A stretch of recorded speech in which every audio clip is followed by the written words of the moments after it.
आप public speaking करने जा रहे हैं पहली बार, सामने बहुत सारे लोग बैठे हुए हैं, तो आपकी बात की इंपॉर्टेंस बढ़ जाती है। एग्जाम्पल के तौर पे नहीं जानता, लेकिन अगर ये इसमें ऐड हो जाएगा तो कैसा रहेगा। तो मैक्सिमम ऑडियंस आपकी गलती को इग्नोर करती है, बल्कि आपके एफर्ट को वो अप्रिशिएट करती है। लोग उसे ज्यादा सपोर्ट करते हैं जो शुरुआत में वीक होता है। लिमिट लगी होती है जब किसी चीज के नीचे, तो उसकी वैल्यू ऑटोमेटिक बढ़ जाती है। So hello everyone, this side Ankit Bati और स्वागत है आपका पर्सनालिटी डेवलपमेंट के इस 5वें एपिसोड के अंदर। पिछले 4 एपिसोड आपने देखे हैं कि नहीं देखे हैं? नहीं देखे हैं तो मैं आपको रिकमेंड करूंगा जाकर जरूर देखें। ये पर्सनालिटी डेवलपमेंट की पूरी एक सीरीज है। आप अपनी पर्सनालिटी को पहले से बहुत बेहतर बना सकते हैं अगर आपने ये सीरीज का एक एक वीडियो अच्छे तरीके से, प्रॉपर तरीके से देखा तो। आज 5वां एपिसोड है और पर्सनालिटी डेवलपमेंट के अंदर सबसे इंपॉर्टेंट चीज जो होती है वो है साइकोलॉजी। जी हाँ, हम चाहते हैं कि लोग हमें पसंद करें, चाहते हैं कि नहीं चाहते हैं? हम चाहते हैं कि लोगों से हम अपना काम करवा पाएं, लोगों से हम अपनी बात मनवा पाएं, लोग हमें पसंद करें, हम अपने सीनियर से बात करें तो वो हमारे ओपिनियन को सुने, हम ग्रुप डिस्कशन के अंदर जब कोई बात रखें तो लोग हमारी बात को इंपॉर्टेंस दें। क्या हम ये सारी चीजें चाहते हैं? अगर चाहते हैं तो साइकोलॉजी को समझना बहुत जरूरी है। और साइकोलॉजी के अंदर जो पहला प्रिंसिपल आज हम सीखने वाले हैं वो है, जो आपको पता होना चाहिए कि आपको कुछ नहीं पता है। जी हाँ, आपको पता होना चाहिए कि आपको नहीं पता है। आई डोंट नो बोलने की ताकत। जब आप किसी ग्रुप डिस्कशन के अंदर ये बात बोलते हो तो लोगों का अटेंशन आपकी तरफ आ जाता है। लोग आपके ओपिनियन को, आपकी बातों को ध्यान से सुनते हैं। एग्जाम्पल दूं? एग्जाम्पल देते हैं। स्कूल के अंदर मान के चलते हैं कि ग्रुप डिस्कशन चल रहा है किसी टॉपिक को लेकर। आपकी बारी आई ओपिनियन देने की, और हो सकता है कि आपको अच्छा नॉलेज हो उस टॉपिक को लेकर, या नहीं भी है तो भी आप अपने बात की शुरुआत कुछ इस तरीके से करिएगा कि मुझे इस टॉपिक के बारे में ज़्यादा नॉलेज तो नहीं है, लेकिन जो चीज़ मुझे समझ में आई है वो ये है कि अगर ये चीज़ ऐसी होगी तो बहुत बढ़िया रहेगा, अगर ये चीज़ ऐसी होती तो बहुत बढ़िया रहता, ये मेरा ओपिनियन है। तो जब आप ये शुरुआत इस तरीके से करते हो कि मुझे ज़्यादा नॉलेज नहीं है, लेकिन अगर जो समझ में आया है वो ये है कि ऐसा होना चाहिए, तो जब आप इस अपनी बात की शुरुआत इस तरीके से करते हैं ना कि आई डोंट नो, मैं नहीं जानता, लेकिन अगर ये ऐसा होगा तो बहुत बढ़िया रहेगा, तो आपकी बात की इंपॉर्टेंस बढ़ जाती है। एग्जाम्पल के तौर पे, आप अपने सीनियर के सामने अपनी बात रख रहे हैं। आपके सीनियर हैं, किसी प्रोजेक्ट पे आप काम करते हैं और उस प्रोजेक्ट में कोई चीज आपको ऐड करवानी है, तो आप किस तरीके से अपनी बात को रखेंगे? आप बोल सकते हैं कि सर एक्चुअली प्रोजेक्ट तो बहुत शानदार है, आपने काफी सारी तैयारी करी है इस चीज को लेकर, लेकिन अगर इसमें एक छोटी सी चीज ऐड हो जाएगी तो बहुत बढ़िया रहेगा। मुझसे ज्यादा नॉलेज तो आप रखते हैं, लेकिन जो मुझे लगा मैंने आपके सामने अपनी बात रखी। तो अगर आप अपनी बात को किसी के सामने इस तरीके से रखते हैं कि सर मैं ज़्यादा तो नहीं जानता, लेकिन अगर ये इसमें ऐड हो जाएगा तो कैसा रहेगा, तो सर जो सोचेंगे आपके बारे में कि यार चलो बहुत बढ़िया आपने ओपिनियन दिया है, मैं इस बारे में सोचूंगा, और 90% चांस है कि वो आपकी बात रखें और आपकी बात को इम्प्लीमेंट करें। तो ऐसी बहुत सारी चीज़ें हैं जहां पर आपको ये शब्द कहना आना चाहिए, आई डोंट नो। दूसरे प्रिंसिपल की तरफ लेके चलता हूं जो बहुत इंपॉर्टेंट है, आपको बहुत मजा आएगा जानकर। आप एक्सेप्ट करें अपनी मिस्टेक को। कोई भी काम की शुरुआत करने से पहले accept your mistake first. Example से समझाता हूं। आप पब्लिक स्पीकिंग करने जा रहे हैं पहली बार, सामने बहुत सारे लोग बैठे हुए हैं, तो आप अगर पब्लिक स्पीकिंग करने जा रहे हैं और आप नर्वस हैं, आपको लगता है कि गलती हो सकती है, और आप जो याद करके आए हो, जो तैयारी करके आए हो, आपको लगता है कि वो अच्छे से नहीं हुई है, तो अपनी बात की शुरुआत इस तरीके से अगर आप करेंगे ना, जो मैं बताने वाला हूं आपको, तो आपका इंप्रेशन बहुत शानदार बनेगा। ऑडियंस, मैक्सिमम ऑडियंस आपसे इंप्रेस होके जाएगी। कैसे? अपने बात की शुरुआत करिए कि वैसे तो मैं ज्यादा नहीं जानता, मैं पहली बार आपके सामने आया हूं और मैं स्टेज पर भी पहली बार बोल रहा हूं, तो मेरे पैर कांप रहे हैं, मैं डर रहा हूं, मैं थोड़ा नर्वस हूं आपके सामने बात रखने से। तो अगर कोई गलती हो तो माफ करिएगा, मैं अपना बेस्ट दूंगा, होप सो मेरी बातें आपको पसंद आएंगी।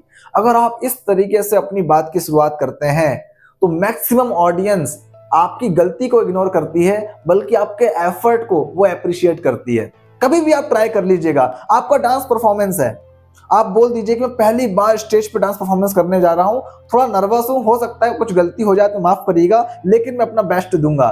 तो आपकी गलतियों को तो माफ कर दिया जाएगा, बल्कि आपके एफर्ट को ज्यादा सपोर्ट मिलेगा। और इसी से जुड़ा है अगला प्रिंसिपल कि लोग उसे ज्यादा सपोर्ट करते हैं जो वीक नजर आता है। मैक्सिमम बॉलीवुड की मूवी आप देखेंगे तो वहां पर जो हीरो होता है वो शुरुआत में बहुत वीक होता है, गरीब होता है, उसके पास उसके हालात अच्छे नहीं होते, लेकिन जब मूवी खत्म होती है तो जब वो सबसे स्ट्रॉन्गेस्ट विलन को मार देता है और खुद स्ट्रांग बनता है तो लोगों को पसंद आता है कि यार इसकी शुरुआत कैसे हुई थी और मूवी का जो एंड हुआ वो कितना शानदार था, कितना स्ट्रांग बन गया हीरो। तो हमें पसंद आता है वो व्यक्ति जो पहले वीक होता है और फिर स्ट्रांग बनता है, तो लोग उसे ज्यादा सपोर्ट करते हैं जो शुरुआत में वीक होता है। इसी तरीके से ये चौथा है, अगर आपने इस प्रिंसिपल को समझ लिया, तीसरे प्रिंसिपल को अगर आपने समझ लिया तो साइकोलॉजी आपको समझ में आने लगी। चौथा प्रिंसिपल जो इंपॉर्टेंट है कि आप लोगों से दोस्ती कर सकते हैं, आप अपने टीम से काम करवा सकते हैं। जितने लोग बिजनेस करते हैं, जितने लोगों का टीम वर्क है, वो इस चीज को बहुत ध्यान से सुनिएगा कि आप लोगों से दोस्ती कर सकते हैं, आप अपनी टीम से अच्छा परफॉर्मेंस, अच्छा काम करवा सकते हैं। कैसे? उनसे हेल्प मांग कर, ऑर्डर देकर नहीं, हेल्प मांग कर। एक बॉस जब अपने एम्प्लॉय को ऑर्डर देता है ना तो एम्प्लॉय पीठ पीछे तो मतलब सामने तो तारीफ करता है लेकिन पीठ पीछे बुराई कर रहा होता है ना। ऐसा होता है जब एक लीडर अपनी टीम को ऑर्डर देता है तो लीडर के साथ भी ये चीज होती है कि सामने तो लोग अच्छा अच्छा बोलते हैं, पीठ पीछे उनकी बातें, उनकी बुराई कर रहे होते हैं। क्यों? क्योंकि वो ऑर्डर देते हैं। लेकिन इसी चीज को आप किस तरीके से करवा सकते हैं, बहुत इंपॉर्टेंट है।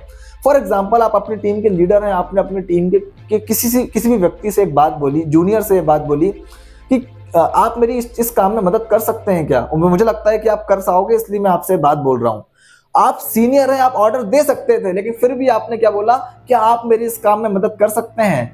99% चांस है वो बोलेंगे बिल्कुल सर, मैं आपकी मदद करता हूं ना, राइट? तो वो खुद से एग्री होंगे आपकी हेल्प करने में, आपके काम में मदद करने में। बिल्कुल सर, मैं आपकी मदद। आप एक बॉस हैं तो भी आप इस तरीके से अपनी बात को रखेंगे अपने एम्प्लॉय के सामने, तो उनको ऐसा नहीं लगेगा कि यार ये हमारे बॉस हैं। उनको लगना चाहिए कि ये हमारे साथी हैं, हमसे हेल्प मांग रहे हैं, और वो आपके काम में इन्वॉल्व होकर काम करेंगे। उसी तरीके से अगर आप किसी से दोस्ती करना चाहते हैं, पहली बार आप कहीं किसी लोकेशन पे शिफ्ट हुए हैं, आप उस लोकेशन पे किसी से हेल्प मांगिए, आपको कोई चीज़ नहीं पता है, आप पूछिए कि ये शॉप कहाँ पड़ेगी, तो लोग बताएंगे हाँ बिल्कुल आप नए हैं, हम आपकी मदद करते हैं, यहाँ पे शॉप पड़ेगी। एग्जाम्पल के तौर पे आप अपनी क्लास में नए हैं, राइट? आपने स्कूल या कॉलेज चेंज किया है या नए आप कॉलेज में हैं, किसी से आप कोई भी चीज़ मांग कर देखिए, प्रोजेक्ट फाइल मांग कर देखिए, पानी मांग कर देखिए, वो आपकी हेल्प करेंगे और वहीं से फ्रेंडशिप की शुरुआत होती है। यस और नो? तो ये एक बहुत इंपॉर्टेंट प्रिंसिपल है कि आप हेल्प मांग कर अपनी बात की शुरुआत कर सकते हैं। आप अपने सीनियर से हेल्प, अपने टीम से हेल्प मांग कर अपना काम करवा सकते हैं। तो ये बहुत इंपॉर्टेंट प्रिंसिपल है, चौथा। पांचवा और बहुत ही ज्यादा इंपॉर्टेंट है उन लोगों के लिए, खासकर जो बिजनेस फील्ड से हैं, कि लिमिट योर थिंग्स। अगर आप अपनी वैल्यू बढ़ाना चाहते हैं, अगर आप चाहते हैं कि आपका प्रोडक्ट बहुत तेजी से सेल हो, तो लिमिट एक ऐसी चीज है जो जिस चीज में लगा दी जाए उसकी वैल्यू बढ़ जाती है। एग्जांपल मैं आपको देना चाहूंगा, आपने देखा होगा कई सारी शॉपिंग मॉल के अंदर ऑफर चल रहा होता है, लिमिटेड टाइम ऑफर। मतलब लिमिटेड टाइम ऑफर मतलब लिमिटेड स्टॉक है, जिस वो पूरा सेल हो गया तो ऑफर खत्म। आपने सुनी है ये बातें? तो लिमिटेड टाइम ऑफर चल रहा होता है, लिमिट लगी होती है जब किसी चीज के नीचे, तो उसकी वैल्यू ऑटोमेटिक बढ़ जाती है। आप कई बार ऐसे लोगों से मिलते होंगे जिनका टाइम बहुत लिमिटेड होता है, 1 घंटे का समय मिला है, तो आप उस व्यक्ति को ज्यादा वैल्यू देते हो। तो अपने टाइम में लिमिट लगाइए। जब आप किसी से मिलते हैं तो आपका शेड्यूल अगर बिजी है तो आप पता होना चाहिए सामने वाले को कि आपने बिजी शेड्यूल में से अपना समय निकाला है और सामने वाला आपके समय की वैल्यू करेगा। तो टाइम में लिमिट लगी होनी चाहिए। प्रोडक्ट है तो प्रोडक्ट के उसमें भी लिमिट होनी चाहिए। ऑफर तो लिमिटेड टाइम का एक ऑफर है, कल लास्ट डेट है, तो उस चीज की वैल्यू बढ़ जाती है। उसी तरीके से आप अगर अपनी वैल्यू बढ़ाना चाहते हैं तो आप अपने समय को लिमिट रखिए। आपका शेड्यूल पूरा बिजी होना चाहिए। अगर आप किसी से मिलते हैं तो उसे पता होना चाहिए कि आपके पास 1 घंटे का ही समय है और 1 घंटे के अंदर ही जो भी डिस्कशन करना है वो 1 घंटे में ही करना है। तो ये कुछ साइकोलॉजिकल फैक्ट्स हैं जो मैंने आपको बताए। उम्मीद करता हूं आपको सारी बातें समझ में आई होंगी। और मैं आपको बताना चाहता हूं दोस्तों, अगर आपने इन चीज़ों को सुनने के अलावा इम्प्लीमेंट करना शुरू कर दिया आज से, अभी से, तो आपकी लाइफ के अंदर एक ड्रास्टिकली चेंज आने लग जाएगा। कम्युनिकेशन स्किल अच्छी है, कॉन्फिडेंस अच्छा है, सारी चीज़ें अच्छी हैं, लेकिन अगर आप साइकोलॉजी को इग्नोर करोगे, इसके रूल को फॉलो नहीं करोगे, तो आप हो सकता है अपने काम में जहां पहुंच सकते हैं वहां नहीं पहुंच पाओगे। अगर आपको वाकई में लगा है कि ये 5 पॉइंट बहुत इंपॉर्टेंट है, समझने लायक हैं, आपकी लाइफ में वैल्यू ऐड कर रहे हैं, तो ही इस वीडियो को शेयर करिएगा। अगर वीडियो अच्छी लगी है तो लाइक कर सकते हैं। अगर चैनल पे नए हैं, सब्सक्राइब नहीं किया है, सब्सक्राइब कर लीजिए, क्योंकि ऐसे वीडियो आपको रेगुलर मिलते रहेंगे। और पर्सनालिटी को डेवलप करना है तो सारे वीडियो जरूर देखिएगा जो पिछले एपिसोड अभी बने हैं, आपने देखे नहीं है। मिलते हैं नेक्स्ट वीडियो के अंदर, तब तक के लिए इजाजत चाहूंगा। Thank you so much, all the best.